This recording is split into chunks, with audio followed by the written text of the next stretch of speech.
عمر بھائی، آج ہمیں پاکستان کی تاریخ کے بارے میں کچھ بتائیں۔ السلام علیکم دوستو، آج ہم بات کریں گے پاکستان آرمی یعنی پاکستان کی فوج کی تاریخ کے بارے میں۔ دوستو، جیسا کہ ہم سب جانتے ہیں 1947 سے پہلے پاکستان اور انڈیا ایک ہی ملک تھا جسے برِ صغیر کہتے تھے۔ پھر ہمارے بزرگوں نے اپنی جانیں دے کر پاکستان ملک بنایا تھا۔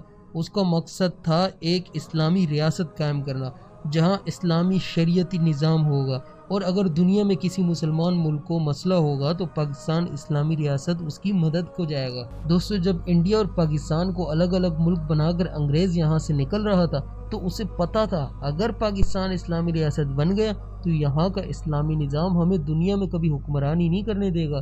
یہ تو پاور ہوتی ہے اسلامی خلافت کی۔ دنیا میں رنگ و نسل، الگ ملک، الگ زبان، کالے سفید، سارے مسلمان ایک خلیفے کے تابع ہو جاتے ہیں۔ اس طرح پوری دنیا کے مسلمانوں کا امیر ایک ہی رہتا ہے۔ یہی وجہ ہے اسلامی نظام میں پاور ہوتی ہے، کوئی انگریز کہیں کسی مسلمان پہ ظلم نہیں کر سکتا۔ دوستو، یہی وجہ تھی انگریز نے سیاسی لوگوں کی باتیں تو مان لی مگر اپنی چالیں بھی چل گیا۔ زمین کا ٹکڑا تو دے دیا مگر فوج اپنی، نظام اپنا، لوگ اپنے یہیں چھوڑ گیا۔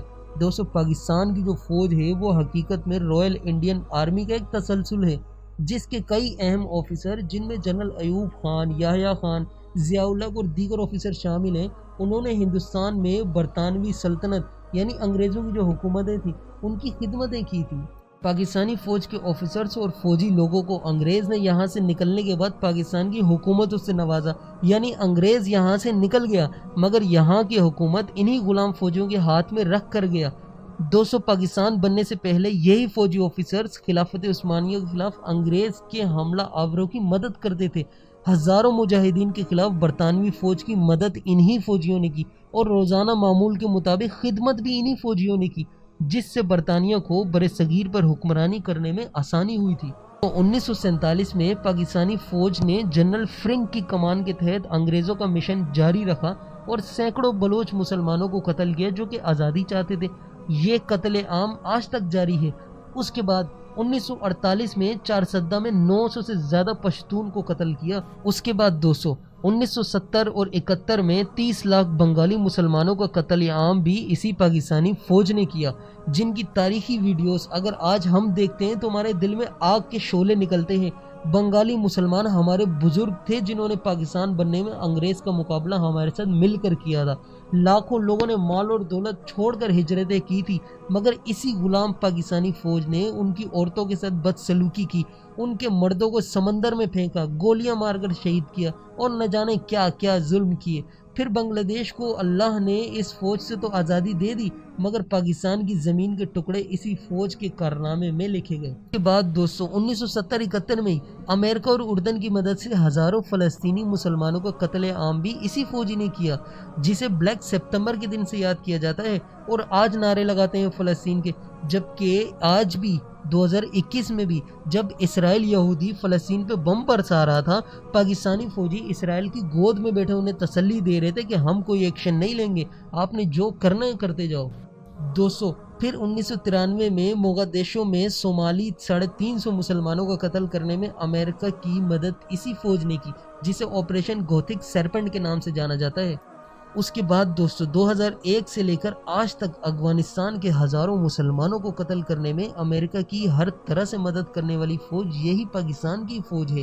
افغانستان میں ہزاروں لاکھوں مسلمان بھائیوں، ان کی فیملیوں، ان کی عورتوں، بچوں، علماء کرام، مفتی حضرات کو شہید کرنے میں امریکہ کی اتحادی یہی پاکستان کی فوج ہے۔ کیا آپ کو معلوم ہے دوستو، مشرقی ترکستان میں سینکڑوں مسلمانوں کو قتل اور قید کیا گیا، یہ کارنامہ بھی اسی فوج نے سر انجام دیا، یہاں تک کہ کافی کو ڈالروں کے بدلے امریکہ کو بیچ دیا، جن کو بعد میں گوانتانامو بے میں قید کیا گیا۔ دوستو، یہ کوئی ڈکی چھپی بات نہیں ہے کہ ہزاروں عرب مسلمانوں کو، مجاہدوں کو پاکستانی فوج نے قتل کیا اور ڈالر لے کر امریکہ کو بیچا۔ ڈاکٹر عافیہ جیسی نہ جانے کتنی مسلمان بہنوں کو ڈالر کے بدلے کافروں کے حوالے کرنے والی قوم کی عورتیں بیچنے والی یہی فوج ہے۔ پھر پاکستان کے ہزاروں قبائلی پشتون کو شریعت کا مطالبہ کرنے اور ظالم حکمران کے ہاتھوں جلا وطن ہونے والے مسلمانوں کو پناہ دینے کے جرم میں قتل کیا گیا، مسجدوں کو شہید کیا، کشمیر کے ہزاروں مسلمان مجاہدوں کو اسی فوج نے پکڑ کر کافروں کو بیچ دیا، کتنوں کو شہید کیا۔ یہ سب اسی فوج کے کارناموں میں سے چند کارنامے ہیں۔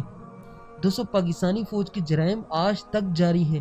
ہم ملک کے جس صوبے، جس شہر میں دیکھتے ہیں، کہیں یہ فوج مسلمانوں کی زمینوں پہ قبضہ کر رہے ہیں، کہیں اسلام کا نام لینے پر جنگی طیاروں سے بم برسائے جا رہے ہیں، کبھی نبی صلی اللہ علیہ وسلم کی ناموس کے لیے نکلنے والے مسلمانوں پر گولیاں برساتی یہ فوج نظر آتی ہے، کہیں شراب کے کاروبار کرتے یہ فوجی نظر آتے ہیں۔ اس ملک میں صحابہ کی عزت کے لیے آواز اٹھانے پر مسلمانوں کو یہی فوجی شہید کر دیتے ہیں۔ کراچی سے بلوچستان، ہر کونے کونے میں اسی فوج کے مظالم جاری ہیں، لیکن اندھے محب وطن جن کو تاریخ کا صرف ایک رخ پڑھایا جاتا ہے، وہ اس فوج کو اسلامی فوج سمجھتے ہیں، وہ اس فوج کو پاکستان کے محافظ فوج سمجھتے ہیں۔ دوستو، سوچنے سمجھنے والوں کے لیے یہی بات کافی ہے کہ آج اس ملک میں اسلام کا جتنا مرضی مذاق اڑایا جائے، یہ پاکستانی فوج حرکت میں نہیں آتی۔ ملک میں ڈیرے جمائے شیعہ کافر لوگ صحابہ کرام کو نعوذ باللہ گالیاں بکیں، یہ فوج ستو پی کر سو رہی ہوتی ہے۔ صحابہ کی عزت کی بات ہو یا ہمارے آقا نبی صلی اللہ علیہ وسلم کی، یہ فوج خوابوں میں ہوتی ہے، لیکن جیسے ہی یہود کا مذاق بناؤ تو فوراً فوج کے پسینے چھوٹ جاتے ہیں، فوراً پکڑ کر جیل میں ڈال دیا جاتا ہے۔ کیا یہ مسلمانوں کا کام مانا جائے گا؟ دوستو، کیا پاکستانی فوج کو ہم پاکستانی لوگوں کے پیسوں سے اس لیے تنخواہ دی جاتی ہے کہ یہ ڈاکٹر عافیہ جیسی پاکستان کی بیٹیوں اور مسلمان لڑکیوں کو کراچی جیسے رونق والے شہر سے اغوا کر کے اگلے دن افغانستان پھر امریکہ پہنچا دیا جائے اور ڈالر لے کر بیچ دیا جائے؟ پر دوستو، سوچنے کی بات تو یہ ہے کہ کیا مسلمانوں کی حفاظت کے لیے رکھی ہوئی فوج یہودیوں کے اشارے پہ نہیں چل رہی آج؟ سوچنے کی بات یہ بھی ہے کہ ہم آج اسی یہودی غلام فوج کے نعرے لگاتے رہتے ہیں اور وہ خاموشی سے ہمارے گھروں کو بیچ کر ہمیں یہاں سے نکالنے کی پلاننگ بھی کر چکے ہیں۔ دوستو، ہو سکتا ہے پاکستان میں وہ وقت دور نہ ہو جب عراق کی طرح یہودی فوج سے مل کر مسلمانوں کے گھروں کو لوٹا جائے گا، ایک ایک گھر کی تلاشی لے کر مال لوٹ لیا جائے گا، تب ہم بس افسوس کے علاوہ کچھ کر نہیں سکیں گے۔ اور یہ کام کراچی بلوچستان جیسے شہروں میں بھی ہو رہا ہے۔ اللہ مسلمانوں کو ان منافقین کے شر سے بچائے، آمین۔